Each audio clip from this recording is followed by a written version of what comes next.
Thanks, Alan.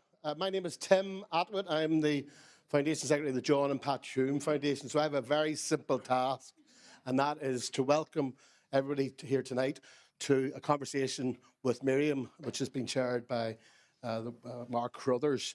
And obviously, Miriam was a great friend of John and Pat Hume, so we're delighted to be associated with this as part of her launching her book across the island.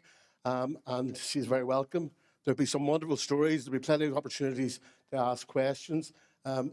My favourite story about Miriam in recent years is when she interviewed Pat Hume, when, as Mark would know, when she was the first time she made publicly known that John had Alzheimer's. And it was one of the most moving and passionate interviews I've ever heard. And that's the quality of Miriam. Every Sunday, if you listen to Miriam on RT on Sunday morning, you hear those passionate, courageous interviews, as well as her hard-headed stuff around prime time. And of course, we've got Mark Carruthers, who I know from Queen's University when he was involved in drama. Now he creates drama every Thursday on BBC. So can I ask everybody for a warm round of applause for Miriam O'Callaghan and Mark Carruthers.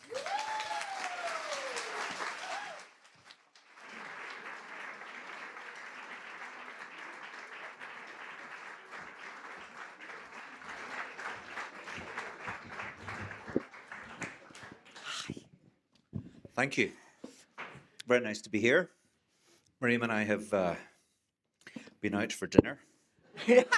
But we were very abstemious, out with our families, and very abstemious up the road. Well, I was abstemious. I don't know. I think you Me were too. as well. I think you were as well.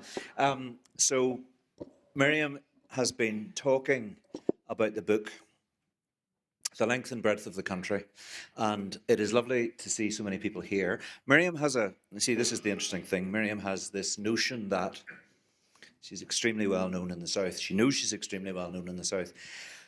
And she has this little idea that people in the North don't really know who Miriam is. And Miriam, you see, you're sold out yet again. Another book festival in the North and you're sold out. So you don't need to worry about that. And you're with friends. You know that. Thanks, Mark. And there's a big, and we'll talk about this, there's a big Northern connection as well, because Miriam now has lots of family in the North, because she married a man who went to Methody. Now, there you go. No! Who used to be my boss. So anyway, Steve, you'll be fed up listening to stories about Steve in about an hour's time. No, we won't talk about you too much, Steve. Look, the book is great, and it's been a great success, and Miriam will be signing copies afterwards if anybody wants to wait behind for a chat and a signature. And you've just gone to paperback, which is brilliant. Topped the charts, not that you're competitive. Not that I'm competitive. But you must be delighted about that. I'm delighted that you've got a reprint in paperback. Is that out already? Yeah, it just came out. And actually, the first thing I want to say is thank you to you, Mark, because he's live in the morning on the television with Sunday Politics, and I really appreciate you taking the time to interview me tonight. So I really appreciate that. Very well. Yeah, I'm kind of delighted. I got a contract about 20 years ago to write my memoir. Took a while, as they say. And the main reason was I didn't want to write a book that would upset anyone that's close to me. Family, I have a huge family. My mum's still around. I was married before. I just didn't want to upset anyone. So I thought, how can I write a book that isn't boring? Because I've realized with people like Prince Harry writing his Spare, that books that are mean to people, I'm not sure I enjoy reading them, but they sell. So I wanted my book to go to #1. Because I am competitive, and it did go to #1, and I wasn't mean to anyone, Mark, and for that I am really pleased. So I wrote a book that isn't mean about anyone, and who knew people wanted to read a book that was truthful but wasn't nasty. And that's... And I've heard you talk about that before, and you talk about it a lot in the book, that you didn't want to sling any mud, and you could have done that. But I think it's more than that, isn't it? Because one of the things that you address in the book is the sort of, I suppose, the philosophy that you have for life, which is that there's a piece in the Irish Independent today, I don't know if any of you have read it, where you say to the It was interviewer... the cover. I only do covers, you know. And as I said earlier, I only dream of covers, but there you go. And it's a really good read. And what you say in that is that you don't argue, you don't row, you don't have feuds, you don't nurse hurt. And I think most people in the room are asking themselves, how do you manage to do that? Because I think the rest of us do have difficulty sometimes with people. You do end up having a disagreement, particularly, we work in the same kind of work environment. It can get a bit fiery on occasions. Do you really not have arguments with people? I really don't. I'm probably very annoying. I'm conscious my husband's in the audience, but I don't do rows. I probably withdraw more.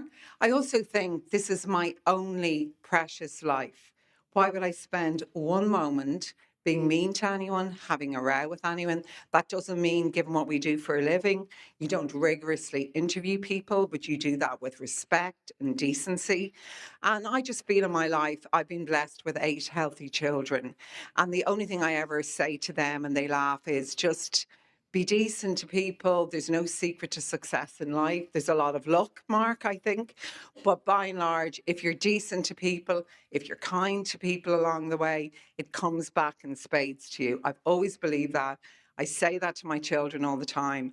And I believe it, Mark, and I don't believe in rows. People say about rows, oh, it clears the air. No, it doesn't. If you have a row with someone, you say mean things, and those words linger. And we all remember the hurtful words. So I don't do rows. I don't believe in them. And you talked about luck there. I think there is certainly an element of luck in what we do. People sometimes ask, what do you need to be successful in journalism? And if somebody young asks me that, I always say there are 3 things. I wonder if you agree. You need to be talented, you need to work hard, and you need luck. And if one of those 3 elements is missing, you're in trouble. Now, what the book, I think, shows is that you have worked incredibly hard. I mean, it's obvious that you've got a talent for what you do, because you couldn't do what you do for as long as you've done it without the ability and the talent to do it, and maybe the rub of the green as well. But those 3 elements are important, aren't they? Yeah, I think probably the most important element is luck. I mean, I always talk... More than the hard work? Yeah, but what I think, and you may bring it up later, I had a beautiful sister who was born a year after me. We were very close, and very young, she died of cancer. So what's that? That's luck. My husband and his 2 sisters are here. Their mother died when they were children of cancer. Steve was only 4. What's that, Mark? That's bad luck. So when I hear you talk about talent and hard work and luck, I hear you, but I would put luck at the top of it, because life throws curveballs and you never ever know why that happens. And there's no fairness to that in life. Like, there's no way to understand that and explain that. That's just unfair. I think hard work matters. And if I'm honest about talent, I think I have some talent. I don't think I'm more talented than other people who started off with me. I think I'm probably harder working than a lot of them. And I'm better able to navigate tricky situations. And I'm blessed, like my Kerry father, to have a good disposition about life. But in terms of talent, honestly, Mark, I would put that last. Really? Well, people will judge for themselves whether other people could do what you do in the way that you do it, I suppose. We will come on to that in a moment or two, and we will talk about Anne and that terrible year you had, 1995, where several things went badly wrong for you, and it was a very, very difficult year. But just before we did, on the book, you did agree over 20 years ago to write it. So it must have seemed like a good idea 2 decades ago. Why did it take so long? I mean, did you actively change your mind and think, maybe I don't want to do this after all? Or did you always want to do it and then something fell into place that made you actually do it? Yeah, good question. No, I never wanted to do it. And then I had a lovely woman called Patricia Deavy, who's an editor in Penguin Ireland. And she's the person who came to me 20 years ago and said, got an interesting life. No one thinks their own life is interesting. Do you ever think that? So I thought, really? And 20 years later, she sidled up to me at the book awards that I present in Dublin. And she just is a very quiet, very impressive woman. And as I was leaving that night, after a few glasses of wine, she said to me, Miriam, if you don't write it now, if not now, when?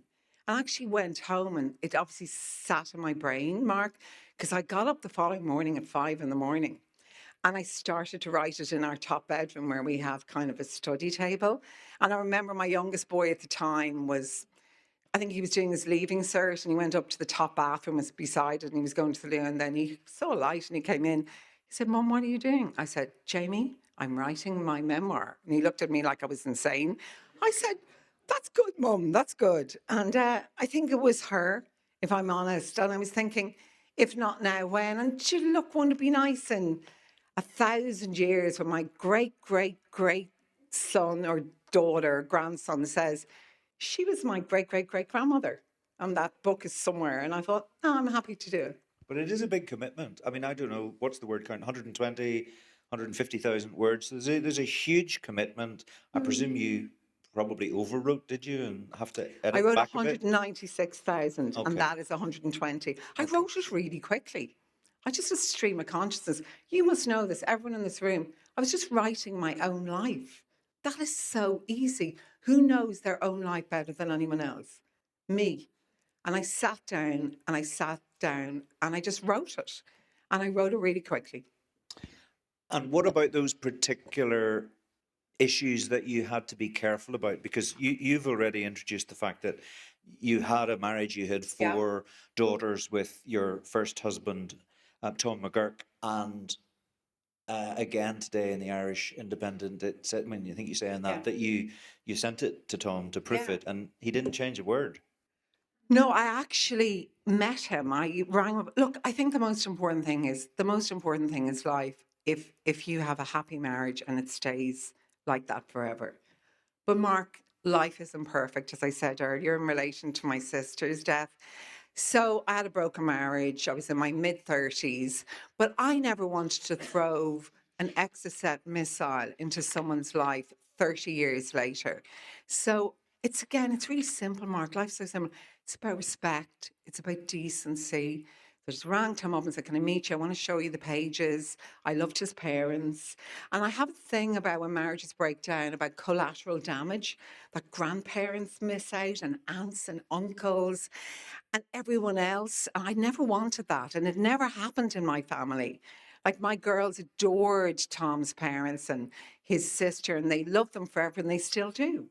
And I wanted that to be there. So I wrote beautifully. And also his mother was the best baker of apple pies. And I never wanted to miss out on that. And I kept eating our apple pies. So met him, loved it. He appreciated the tribute to his parents.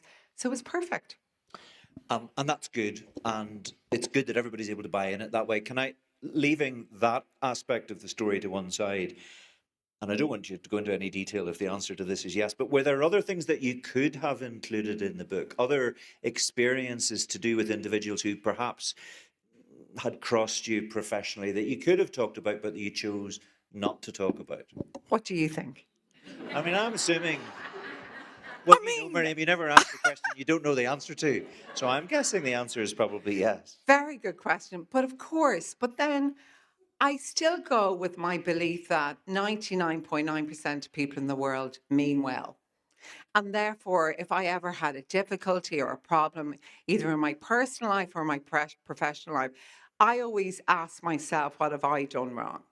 And I've always said to my children as well down the years, if they were upset with a friend or a teacher, think where they're coming from, what are they going through. So I don't feel any grudges. I cannot remember a single person I feel angry with. The only thing I'm angry about in life is the death of my sister. And that's just because the unfairness of life. So I don't feel anything like that. Steve always says, my husband, one great thing about me is something can really happen badly. I can even mess up at work, or someone can be tough on me. 3 seconds later, I bounce back. I do not dwell on the bad stuff. I do not remember any of the bad things anyone ever did to me, ever. I just think about the nice things. And that's not Pollyanna-ish. That's just the way I live my life. And do you think that started early in life? Because it's obvious from reading the book that you grew up in a very happy home, loving parents, you have a very positive relationship with your siblings, and the loss of Anne at the age of 34 was a serious blow to you. But that happy family, those early years, was obviously instrumental in shaping you. Yeah, and I think you were the same, and I hope a lot of people were here. Look, if you have a happy childhood, it's such a foundation. I had lovely parents. My dad came from a small farm in County Kerry, a small holding, a beautiful man. I still think about him, and every time I think about him, I just want to hug him because he was such a beautiful person. It was a small holding. They had no money, so he was on a clishta, which is Irish for very clever. And in those days, all you could do, he couldn't afford to go to university, so he went into the civil service. My mom, she's fantastic. She's still alive, living independently in the house we grew up in Dublin. She's going to be 98 next month. Unbelievable. And actually, one of our girls is a doctor. I divert for a moment, Mark, and she's a geriatrician in Cork and CUH. And all the older geriatricians say to Clara, "What's your grandmother on, living independently in nearly 98? What drugs is she on, tablets?" And Clara goes, "Nada, nothing. The only thing she's on, 2 glasses of Chardonnay every night." Seriously, that is it. She throws salt in her food. She puts butter like a mountain. She's never eaten a stalk of broccoli. Like, honestly. So we go back to luck, okay? So she was a school teacher, and yeah, they were really good. I mean, they weren't lovey-dovey. They weren't telling us they loved us every day. We didn't grow up with lots of money, but they believed in education. I went to free schools, worked really hard, and became a lawyer. And yeah, I was blessed with a happy childhood.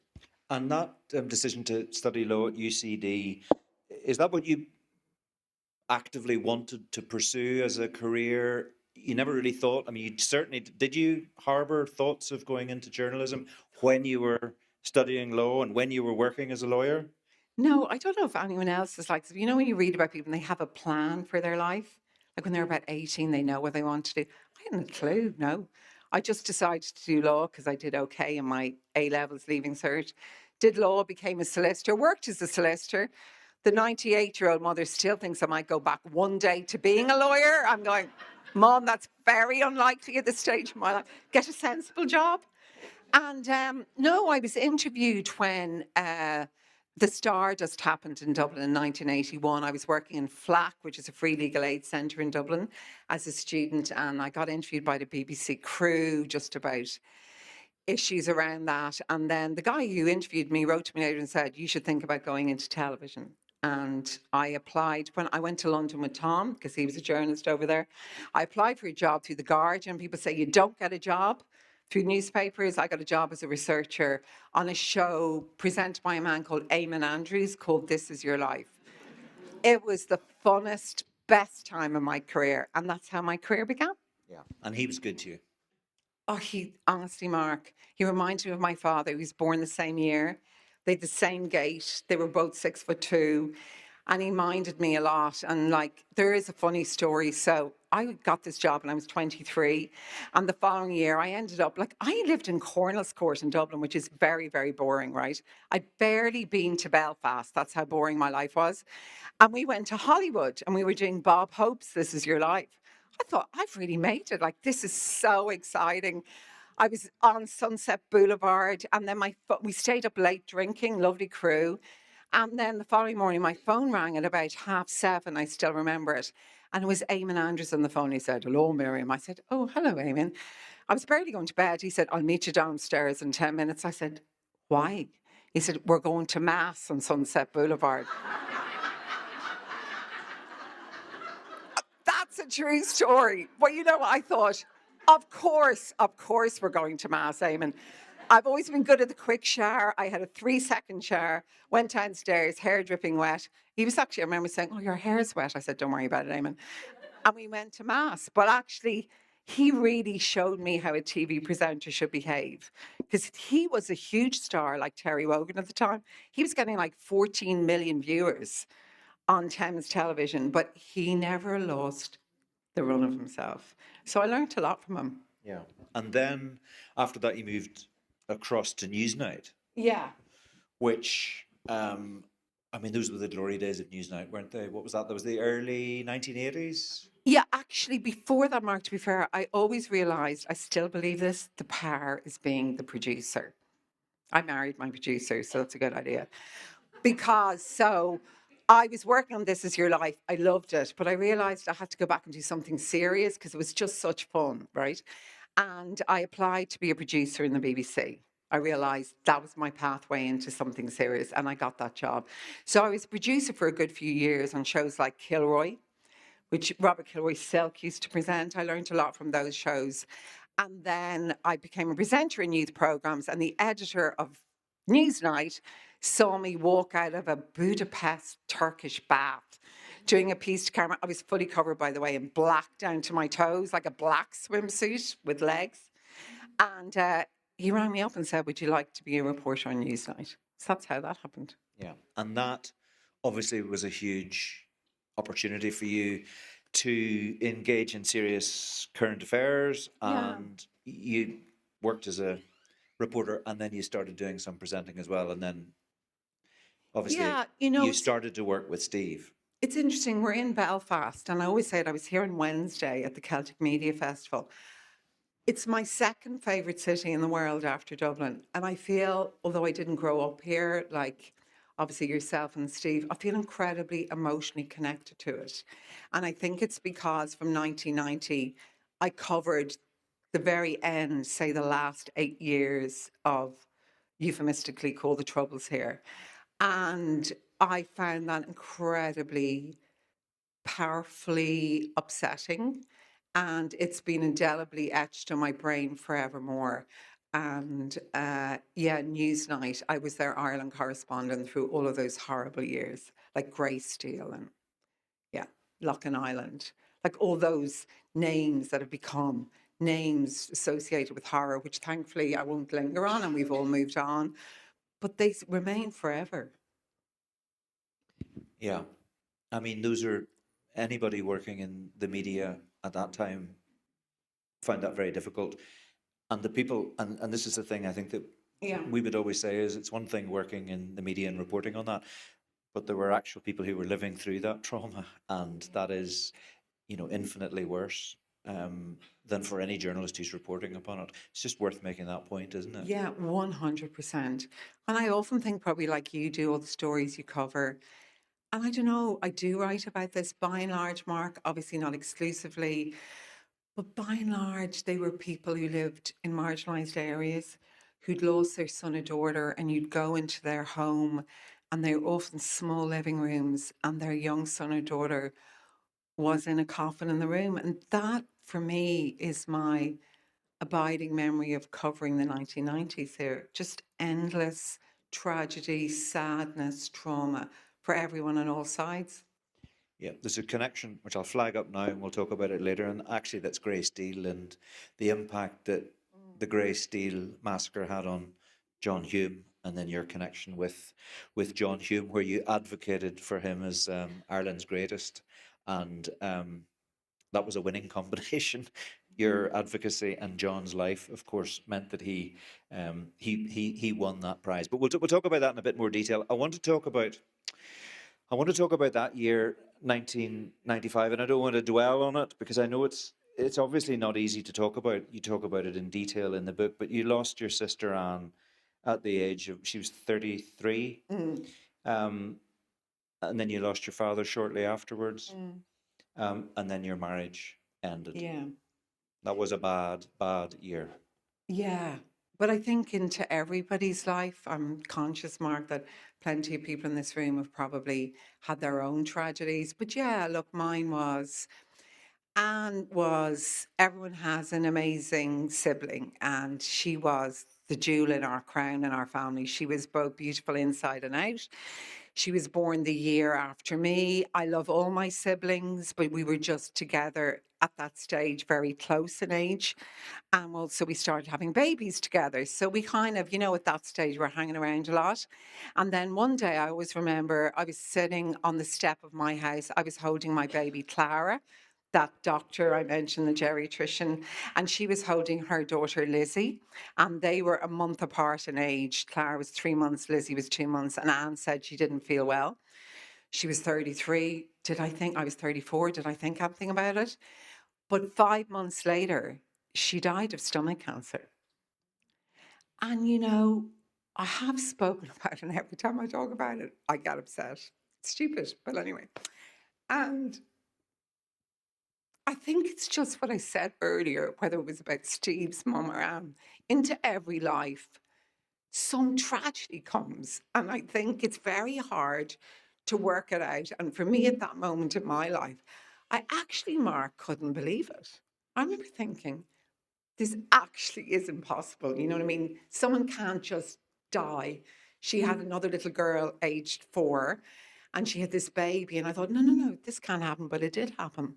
And then 8 weeks later, my lovely Kerry father was going out to get her mass card printed in the Catholic religion. They're very into this. It's a little card just with their picture and date of birth, date of death. And he dropped dead in the garden. He got a stroke from which he never returned.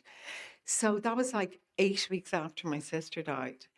And I remember actually thinking, that's so cruel. Because there was a moment the day my sister died. There's a lovely hospital in Dublin called St. Vincent's. And I remember being in the lift with my father and my mother. And my father would be probably like a lot of men of his generation. He didn't say very much. He was very quiet. He was very placid. He was very good humoured. And he never showed his emotions. And he just started to cry. And he said, Miriam, we're losing the jewel in our crown. We're losing the jewel in our crown. And I was so angry at that moment, Mark, that my parents were really good living, like many people here and their parents. They did their best for their kids. They educated us freely. They hardly ever went out. They were very devoted to their faith. And I felt life came along and kicked them in the face. Yeah. So then my dad died. And then a few weeks later, my marriage broke up. So 1995 was the worst year of my life. But it also made me reassess my life. And, all these years on, I still think of my sister with great fondness and my dad. So you come round grief, but it's overpowering initially, I think.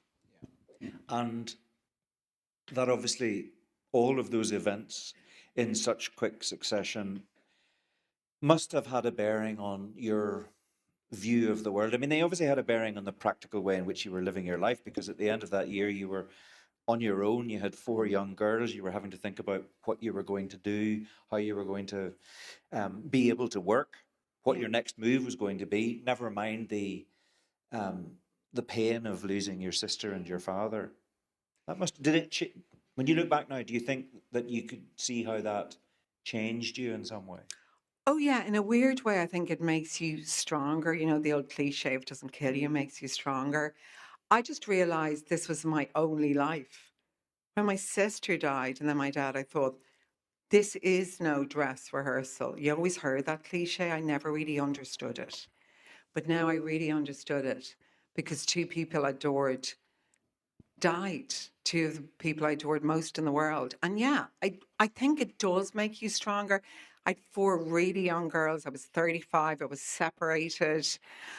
I rented a house of my own. But I have to say, I just started working in RT. I was still working for Newsnight. All my bosses were so good to me.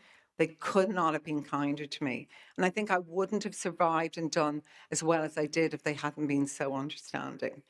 But yeah, work was a savior as well. And that was difficult. It had a profound impact on you, and it clearly still has a profound impact on you. I suppose if you start looking for positives again, the following year, things changed in that I met certain, Mr. Carson. a certain Mr. Carson. Yeah, well, actually, I still think that the heavenly things happen. I know, like, this sounds ridiculous. His head is in his hands. No, but I actually do believe in life. I'm probably relatively quite religious. I'm not, sectarianly religious as a religion, but like, we have a little church near us, and I light candles most days to make sure my children stay safe. So I've always believed, so yeah, there I am in 1995. I'm separated with 4 girls. I am not a good catch, no matter how much somebody loves me. Let's be frank. I was attractive, but like, really? You're going to take her with 4 kids? Nah. And then out of the blue one day, I hadn't been working for a while, and this wonderful woman called Karen O'Connor phoned me, and she was the deputy editor of Newsnight. I love her in Aussie. And she goes, Miriam, you've got to get over this grief now. We want you to make a film about the Irish famine. And this was June 95. It was the same year. And I said, oh, the famine, that's hardly the lightest, you know. But she says, you know, and she says, I have a lovely new producer from Belfast. Okay. And he's very good and he'll help you make it. And I thought, oh, shit, okay. And then she said, his name is Steve Carson. I'm like, this sounds ridiculously bigoted. And in my brain, I was thinking, Carson? Making a film on the Irish famine? Really? I apologize. I'm so sorry. But that's what I did think. So she said, he's lovely. She says, I'll get you him to phone you. And to say we got off to a bad start would be an understatement. So he rang me. And obviously, he said, hi. I can't remember what he said. And he just said, look, we're going to start off filming this film for Newsnight in Fermanagh. I immediately thought, Carson, Fermanagh? I said, listen, we're not going to start making a film on the Irish famine for Newsnight starting in Fermanagh. I was wrong. I apologise. He was right. Statistically, we should have started there. I said, all my family in Kerry died in the famine. And there was a pause. He said, well, clearly they didn't all die.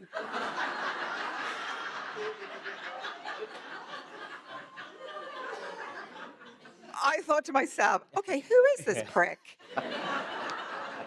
It's very Steve kind of answer. Oh, so I immediately thought, he is a total P. And I said, no. I said nothing. So he said, look, I'll film in Fermanagh and we'll meet you in the Famine Museum in County Roscommon in Strokestown. So I said, fine. So a few days later, I was actually in the west of Ireland. I went to the Famine Museum in Strokestown. I remember walking in and Bill Brown, the cameraman, lovely guy, was there. And Steve was beside him, obviously. I'd never met Steve before. He walked up to me. And as he walked up to me, I thought, no, he's so lovely. He's very nice. And I think in that moment, Mark, I fell in love with him. But I do think, I know, going back to the heavenly stuff, I am convinced, I'm not insane, by the way, but it was so remotely impossible that a woman with 4 kids, 35 years old, would meet a nice guy who would be willing to take 4 kids on. So I'm convinced my sister, my father, and Steve's mom met up in heaven and hatched this little plan. And I still believe that. And I'll go to my grave believing it. And it worked out very well, didn't it? Yeah. So you had 4 daughters, and then you and Steve went on to have 4 boys. 4 sons. As my friends go, I am an ad for changing the father if you want to change the sex of your children. I had 4 daughters, and then I had 4 sons. Yeah. And my mother, who's very funny, she used to say, lovely boy. She says, did you have to have 4 more? But listen, how lucky am I? They're all healthy and happy. That is my biggest success in life, Mark. I have 8 healthy, happy children. And 2 grandchildren. And 2 beautiful, happy, healthy grandchildren, yeah.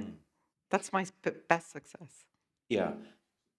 And somehow or other, with all of that and the chaos that must be involved in that, you also managed to hold down a very demanding job in the public eye. And that's, I suppose, interesting because you talk about that in the book as well. I mean, you do have kind of national treasure status now at this point, spraying your brushes. But I mean, that is a fact. I've been out and about with you in Dublin, and it's interesting just to see how people react when they clock that it's you. Do you notice that now, or does that just? I'm incredibly short-sighted, which helps. I can't see anything. Like I would literally walk into doors. I'm wearing contact lenses. No, but also, it's Ireland. Like the Prime Minister, the Taoiseach, sits in Snugs and Nesbits, Bonos everywhere. Like I love the island of Ireland, North and South, because I don't think we really do celebrity, do we? No one gives a toss. So you don't take yourself too seriously, and people don't bother you. No, people are lovely. Do you not find that? Well, mostly, yeah, but not always. Maybe I'm doing something wrong. It's because you see, you talk about this phrase, the what is it, the iron fist and the velvet glove. Yeah. Maybe I haven't got the velvet glove. Maybe that's it. You No. think the velvet glove is very important because the thing is, I mean, to make a serious point, national treasure, yes, but also it's a challenging job, and politics is a serious business, and politicians do need to be asked serious questions, and that's what you do. Not just politicians, but people involved in civic life. And serious issues need to be dealt with. But you manage somehow or other to do that in a way which doesn't always appear to be confrontational. And not everybody who does what you do manages that. Yeah, no, that is interesting. I messed it up a number of times early on in my career. I remember coming back after the birth of my first son, Jack, and he'd only been born a couple of weeks, and I interviewed the then head of Fine Gael called Alan Dukes, and I was ridiculously aggressive to him. I remember looking back myself, and I tried to never look back and thinking, what were you doing there? And I was obviously feeling insecure. I was just back after maternity leave. I was trying to put my mark on something. And at that moment, I decided to change. And I said, I'm never going to do that again. That was 97. And now what I do is, and I have been known for asking tough questions, but I think it's like all about tone and respect. We go back to respect and decency. And I had two great editors, both Tim Gardam on Newsnight and Ed Mulhall, my head of news and current affairs. And they always said to me, you can ask any question, but it's how you ask it. Because people at home, all the research shows, Mark, they don't want you to be rude or disrespectful. They want you to ask the hard questions, but they want you to do it with respect. So that's what I try to do. Yeah. But that I think that is quite challenging, isn't it? To pull that off, because you can be sure that an audience watching you doing that will probably be divided down the middle between people who are sympathetic to the individual that you're asking those questions of and think that you're asking the wrong questions, and that even though you're being respectful and polite, they see animosity or aggression in your questioning, and then the other half who think you're not half hard enough, you should kick them even harder. So it's quite hard to actually pull that off to the satisfaction of everybody. And given the world that we now live in, where social media, whether we like it or not, is a huge factor in public discourse, those people will let you know what they think very, very quickly. Yeah, I think that's true. I think you're probably getting it right if every party and every side thinks you're being too tough on the other party. Like if everyone's complaining about tough questions, then you're okay. It's only if one side. But I still go back to thinking, Mark, most people are fair. Social media, particularly X, formerly Twitter, that is not reflective of real people. Because I go around Ireland, you go around Ireland, even people from different parties up here or in the Republic, people know what needs to be asked of people. And by and large, people are fair. X is not fair. They're a particular group, I think probably 1% of the population max, who just probably are unhappy in their own lives. And they're particularly then nasty. And they only see one point of view, but that's not who I am. That's not who you are. And I think the world is full of grey and full of nuance. And it's not hitting people over the head. You know, Steve used to say, you don't have to hit people over the head with a tin bar and say, this is how you must think. This is correct. Most of the time, everyone's a little bit right. Like I don't have an absolute view on things, on most things, certainly in politics, you know?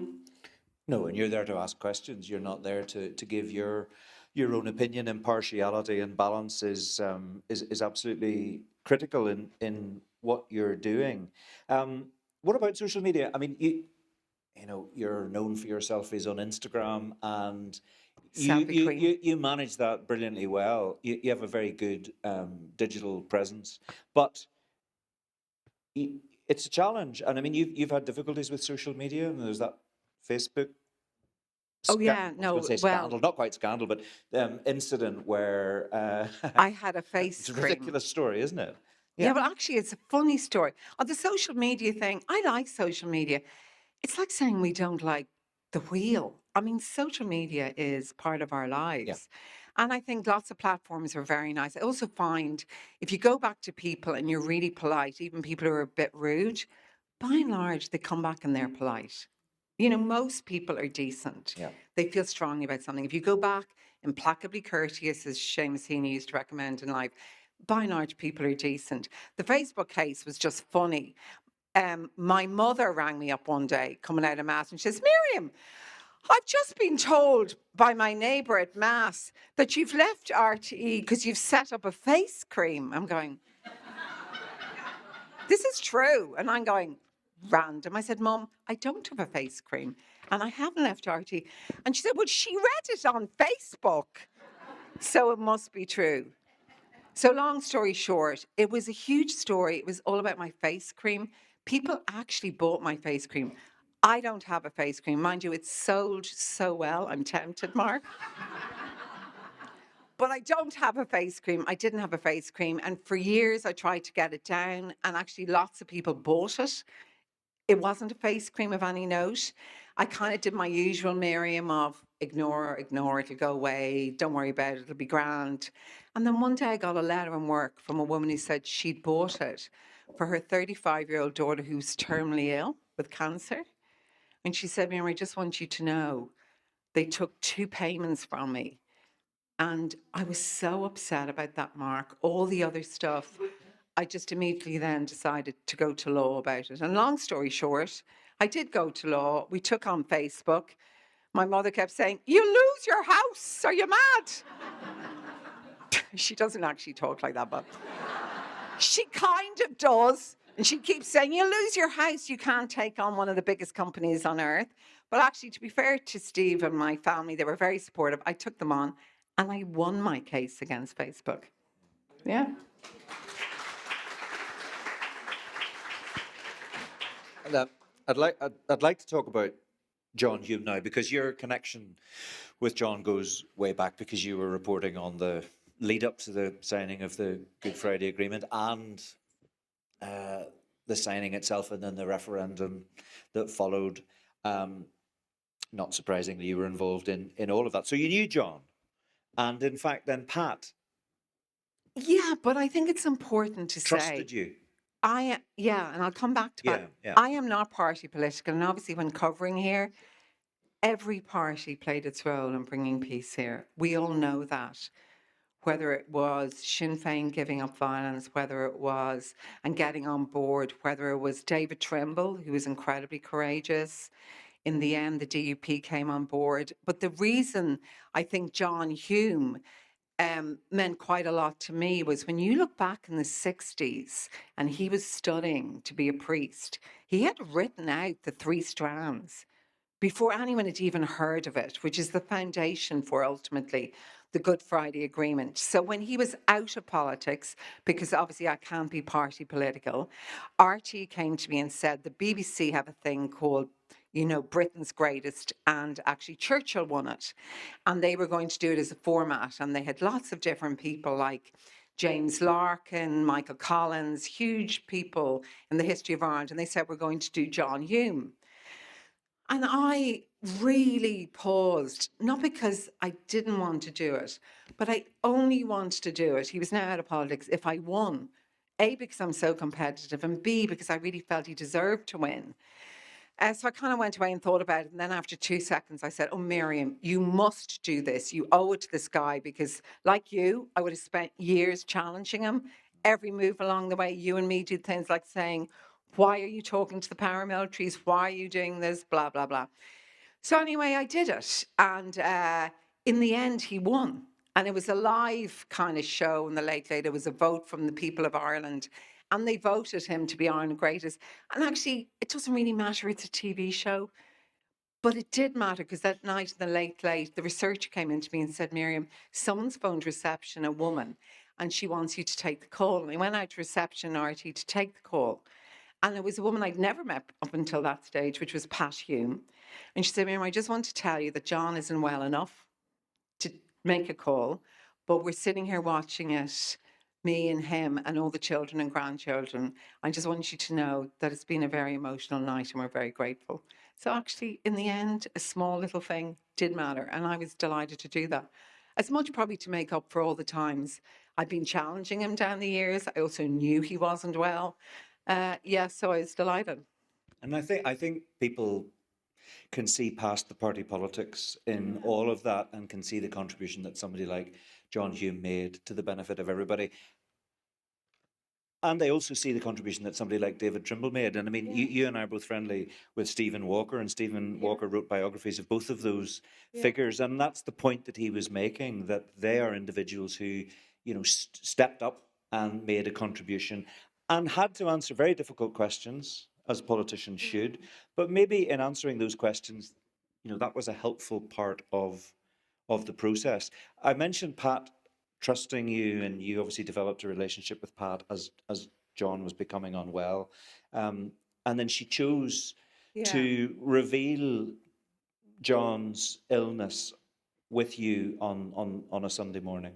Yeah, she actually You didn't know she was going to do that, did you? No, I didn't actually. She rang up RT and asked to speak to the producer of my show, and he rang me up, Alan Torney, and he said, Pat Hume's phoned. And she said she wants to come on and talk about something personal. And she was a very private person. She wouldn't do that. And I said, I wonder what it was. So because she was getting older, we travelled to Derry to interview her. And she came on and immediately she just said, Miriam, I want to do this to let people know that John is suffering from a form of dementia. And she told me afterwards it changed their life in Derry, because up until then, people didn't know that John wasn't well. They just thought he was acting very strange. And the moment that she did that interview with me on my radio show, she said everyone in Derry was like stopping for John, picking him up, dropping him home, because they then knew that John was no longer well. So I was delighted she trusted me with that story. I just feel it's appropriate to say a particular warm welcome to Mark Durkan, the former Deputy First Minister, who's with us tonight, because I just imagine, I imagine that that's an emotional thing for you to listen to us sitting talking about, and you know a lot more about John and the challenges that John faced and the contribution that John made than anybody else in this room, really. So you're welcome, and it's lovely to see you. Yeah, it's lovely to see you, Mark. So that's John Hume, and there's a lovely connection with John tonight. But some of the other people that you've interviewed, and one of the things that struck me in the book was some of the big names, and you've got some entertaining stories. I mean, Clinton, you've done. Van Morrison, I'd like you to tell the story about. But challenging, never easy. That's the one person I have never interviewed. I've met him several times. I wouldn't bother. Happy enough not to have interviewed him, but. Then the point you make in the book is sometimes it's the ordinary people who are not known who actually give the most powerful interviews. But just why don't you tell us about some of those encounters that you've had and the kind of impact that they've had on you? Because those big interviews they're a big deal. They'd probably prefer the Van Morrison story. Yeah, I think Clinton was easy. Clinton was easy, but ordinary people, Actually, a guy died just a week ago called Packy Jim McGran. It was a story I wanted to do for years, but we did it, about Ireland's loneliest men. And he lived up a boreen in Pettigo in Donegal, in a tiny house where he'd been born in. And that actually I put in as my most moving interview everywhere. And we went into his house. You could only get to it in a 4-wheel drive. He lived all alone with no running water. This is like very recently. No running water, no electricity. He lived alone. He had no bedclothes, Mark. But he was the happiest guy and did a lovely interview with us. So for me, that interview stayed with me, because he had very little, and yet he was very happy. What does that tell us about life? Yeah, I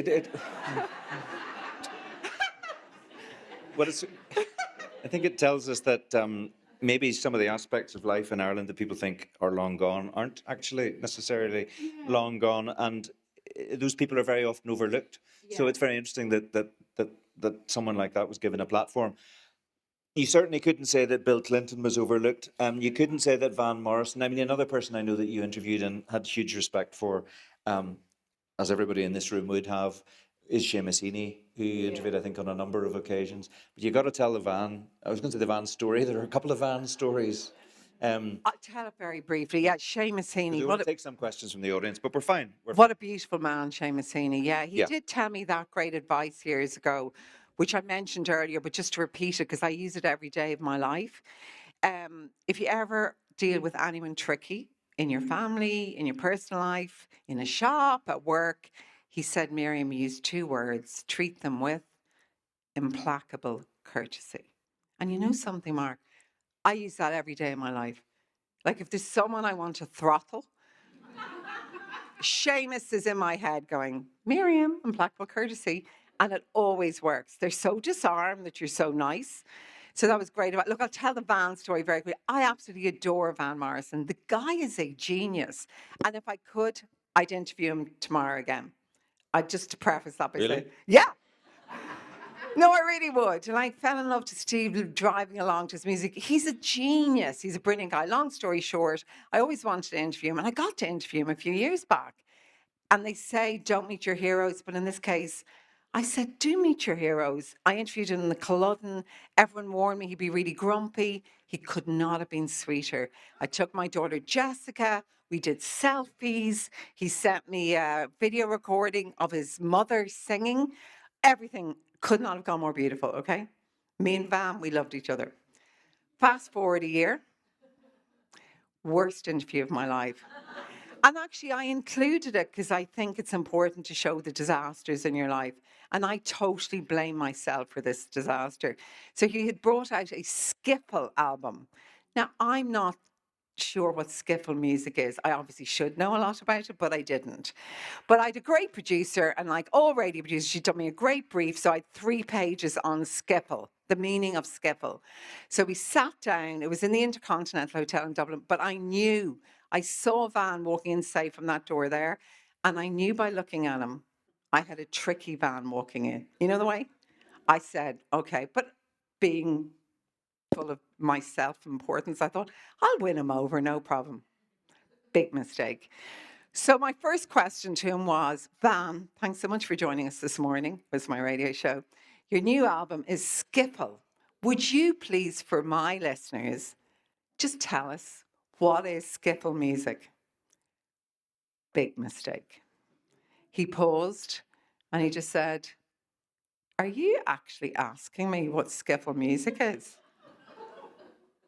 And to say it went downhill from there. So I kind of immediately grabbed my brief and said, Van, I've got 3 pages of notes on skiffle here. I know what skiffle is. I just think instead of me telling my audience, you tell us in your own words how much you love it. Disaster. I tried everything. I even brought up his mother, his father's record collection. We got into, unfortunately, the weeds of COVID and journalists and how we behave during COVID and events not happening. It went from bad to worse. So in the end, I just looked at him and I said, Van, I think we'll leave this here after about 20 minutes. And he looked at me and he said, do you think we should? I said, yeah, I think so. He shook my hand. He walked out. All the people from Universal Music there. And I did something I never do professionally. I burst into tears. And I think it was because, Mark, I failed to get the interview back on track. And I thought I would be able to do it. And I've never not been able to do that before. But I failed. And I felt a huge failure. And I felt very upset about it. But I think you and I and everybody else in this room knows that no matter what you did, you were never going to get that interview back on track. I still love him. That day. I still love him. If he rang me tomorrow and said, would you come for an interview? I said, I'll be there, Van. Well, I would like to hear that interview. I think you should try and get that interview, and we'll see if it makes it onto the radio show. Right. Look, there's so much in the book. Some of you may have read the book, and I hope that we haven't repeated too much of what's in the book. If you haven't read the book, I hope that whets your appetite to get a copy and to read it, because it is a great read. We have just scratched the surface, but we've got about 10 minutes left, maybe.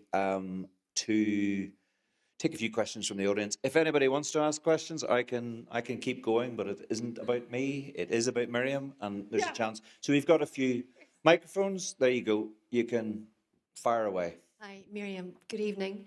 And thrilled that you're in Belfast. And when I heard you were here, I was first there to get the tickets. And quick question. I watch Primetime. Haven't had the pleasure of reading your book yet. I asked for it for Christmas and nobody bought it for me. So I'm going to buy it tonight and you're going to sign it. But part of the reason why I love watching you, I love listening to you on radio, it's your positivity. My question is, where do you get your positivity? You bring an uplifting to the saddest and most tragic of circumstances that you may be reporting or asking on. The positivity that you seem to exude, and also your determination. And I'm asking also because you put a post on Instagram, April, May, a couple of months ago about your gorgeous dad. And I think I commented on it because I had also lost mine. And I wonder that in everything that you do, your love of family and the way that you were brought up, is that what is in your backbone that drives you forward with such positivity, determination and success? Thanks for your question. Really appreciate it. Yeah, and thanks about the post of my dad. I put it up. Yeah, I think what I said earlier to Mark is I think if you have that security of a happy family growing up, it stays with you and it helps you to deal with any of the things that life throws at you. The positivity, I know it can be annoying for people who live with me. Actually, it used to be a joke in our family. Our kids would come down if they were grumpy. I'd be saying stupid stuff like, "You have 2 arms and you have 2 legs." And there used to be a joke with the 8 kids saying, "It would nearly be worth losing a limb." Just to shut her up. But so I realise, and I understand people have difficulties. Yeah, but you know what I think? Probably because also of the experiences of my sister and my dad. This is my only life. This is it. I don't want to lose a moment of it. It's 24/7. There's 365 days a year. I want to live it. I want to live it to the full. I want to keep doing things. I want to love everyone. I want to enjoy myself. I want to drink champagne. I want to wear nice clothes. I want to be nice to people. This is it. I feel so grateful I'm alive and healthy and that I have 8 healthy, happy children. So I feel I owe it to the world and to myself to be positive, and I love my life. Yeah. Thank you very much. There's a lady just right in the A microphone. right in the Oh, you have front, right in someone the there. front. Okay, Oh. we'll take this and then we can. Okay, we'll come to you in a second. No, it's all right. See, That's taken over. you have to follow the microphone, right? Hello. Someone towards the back, and then we'll come to the front. Yeah, thanks very much. It's been a pleasure listening to you tonight, Miriam, by the way. But the question I have is a light-hearted question, but there's a certain person does a particular impression of you. Genuinely? Yes, and that's the word that actually I was coming to. Have you actually ever used that word? And I noticed you haven't used it tonight, but will you be using it in the future? Or do you have a problem with it? You know? Yeah, thanks. Mario Rosenstock is this impressionist who does me. And honestly, I walked along the road about a month ago outside a school in Rathmines, and there was a load of little boys, say they were no more than 10. And I walked past them, and then I heard them go, "Genuinely?" And I turned around, they went, I said, and I just went, "Genuinely?" I don't think I use it, but look, I think I'm delighted he does it. I don't take it seriously. Look, I'm in good company, and for goodness sake, life's short. It's great. But I keep saying to him, I don't say that word, Mario, but like, I'm a big part of his stage show. Well, it's a compliment, isn't it, to be? Is it to be lampooned? To be not being Yeah. lampooned, but it's Yeah. affectionate. It's Yeah. affectionate. Of course it is. Of course it is. Right. This one, Can we? this one. Thank you very much for that question. At the very front here. Thank you, Miriam, for the chat tonight, and Mark, thank you both. I just want to know, did you cook turkey and ham? Because I heard the boys were complaining they were going to choose to cook something else rather than turkey and ham for Christmas dinner. You'll be very pleased to hear we went for the turkey and ham. That was from Stephen Nolan. Yeah, it was like, we might divert. No, we did the turkey and ham. And they were very happy with that. So, yeah. I love Christmas, actually. It's great. There's one over here towards the back, and then I've got one in the middle over here. Do we have a second microphone, or just have one? We've got a second one. Okay, so we can line up that one just there. Thank you. But we'll take this one first. Hello, it was fascinating to listen to you. Thank you so much. I was just wondering if there's anybody you haven't interviewed that you would love to interview, and who would that be? And also, just as a woman in the industry, how you feel about the pressure on women as they get older and trying to maintain their profile. And also, that's a double question. One about how you managed when the kids were so young as well, because there's a lot that pulls on you. So I'm thinking about how the demographic changes in your life and how you manage to sustain that in the media. Thank you. Yeah, great question. I think the thing about it is when your children are very young, and I write in the book, I had amazing childcare. And actually, my brilliant childminder is still in our family. She's godmother to our son, Connor. So people often say, you know, how do you keep a childminder for 30 years? Well, it's no big secret. You treat them well, you pay them well, and they're part of your family. So I couldn't have done what I did without having brilliant childcare, and to be fair, without having a very supportive husband. So that was very important. Yeah, in terms of aging on television and image and all of that, I think there's never been a better time for women. I know that sounds really Pollyanna-ish positive, but I think it's true. I think like 40 years ago, you could see in Hollywood, all the lead actors were like in their 60s, and the stars they were starring beside were like women in their 20s. That has now all changed. It's turned round. And I don't think there's ever been a better time. I think Oprah Winfrey's in her mid 70s, and she was saying recently, it's just a very good time for women. Also, I've never thought about it enough. It's one of my big weaknesses in life. I don't think about things very much. I just keep doing what I'm doing and it works. And I also think if you can't see it, you can't be it. And I think it is helpful for women that I have managed to hold on to a career and have 8 children and not look like the back of a bus. So, you know, like, hey, it's okay. Okay, very good.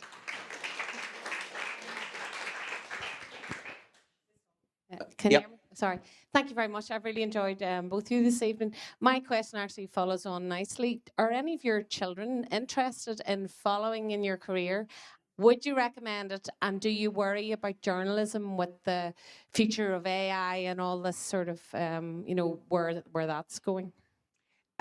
Great question. Thanks a million. No, none of our children have followed us. Unlike my mother, I go, thank God for that. They're like kind of engineers and serious. Would I recommend it though? Yes, I would. I do try and see a lot of students who go into media because I know there's all these apocalyptic sayings that journalism is coming to an end, it's doom-ridden, there aren't jobs, there's no security. I don't agree with that. I think there's never been a more important time for journalism, certainly the kind of journalism Mark and I do, which is accurate facts-based journalism, as opposed to the truthiness that Donald Trump will talk about. So I think, I always say to young people, if you really want to do it, and you have to really want to do it, go for it. It's a brilliant career. I love what I do. I think you love what you do. There's never been a more important time for journalism. So far from thinking it's going to contract, I actually think it's actually going to become even more important. So yeah, I recommend it fully. Keep going for it. And the stuff about AI, I don't know, maybe it's back to my positive view. Like there's always apocalyptic warnings about AI is going to replace me in studio. Rubbish. You know, I don't worry about stuff like that. It's not going to happen. And I always think if you start worrying about all the things that might happen, you'll never do what you're meant to be doing. So I just go on, do good stories, do good journalism, stay decent, stay kind. Don't be worrying about all that crap coming down the road. It's not going to happen. Don't worry about it. Yeah, good question. I think it's never been more important in the world that we currently live in to do what it is that you do. But I think it's also probably never been more difficult to do it. And people need to understand why proper journalism is important, and maybe people should pay their RTE license and their BBC license. And Jesus, we won't get into that. anyway, that's it. Unfortunately, we're out of time, and we can't talk about it anymore. I was just thinking, I'm not being mischievous here, but there is a little connection. You know, because I don't believe you when you say this. There are two men we talked about tonight who were associated with running for the Aras, and you know, there was a suggestion that Seamus could have been president if he'd wanted it, and that John could have been president if he'd wanted it. And for some reason, Miriam, your name is constantly associated with a run for the Aras, and you keep saying no, no, no, no, no, I have no interest, and people keep asking about it. It's the same about the Late Late Show. I've two chapters. Well, I was going to ask that next. Yeah, exactly. Yeah. I've 2 chapters in my book. You The do? stories that never go away. Can I just say, I am never presenting the Late Late Show. And secondly, I am never running to be the president of Ireland. But I've said that. I think my mic's working. I've said that for years, but it's the truth. But it's the stories that don't go away. Like the cover of today's Indo is me and the Late Late Show again. I go, oh my God, listen to me. I know, well, maybe people think you'd be quite good on the Late Late Show and you might make a decent president, but there you go. I mean, again, I don't want to be unkind, but your brother could end up being the Taoiseach. Yeah, and actually, my brother is my only brother, and I love him. He's a beautiful guy. But actually, read my book, as I say.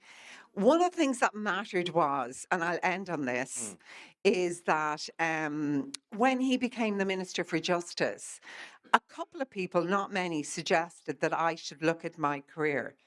And I just want to say, as a woman who has worked her butt off to get a good career as a woman, bringing up 8 kids and working hard, how dare anyone suggest that any man, no matter who that man is or who he is, that his career is more important than mine? I saw red.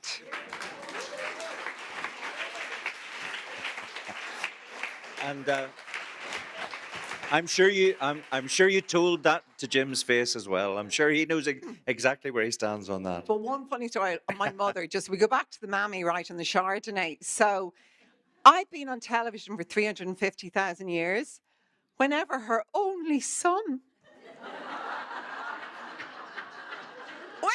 is hitting the small screen, she goes into the family WhatsApp group. Quick, Jim's on the telly.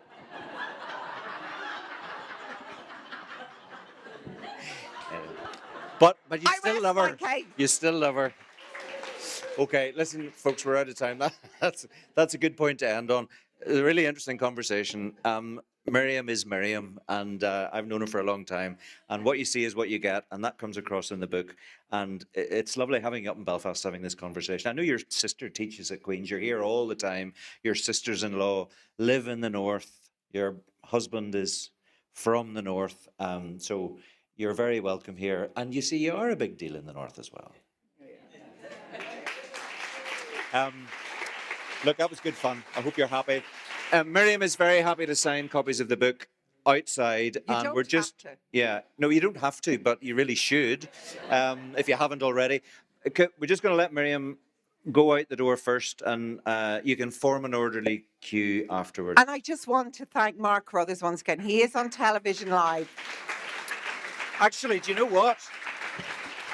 We're on against each other tomorrow morning at 10 o'clock. I'm on Radio Ulster and you're on RTE, and I'm live and you're not. And I'm on tape. Yeah. Okay. Right. Thank you very much, folks.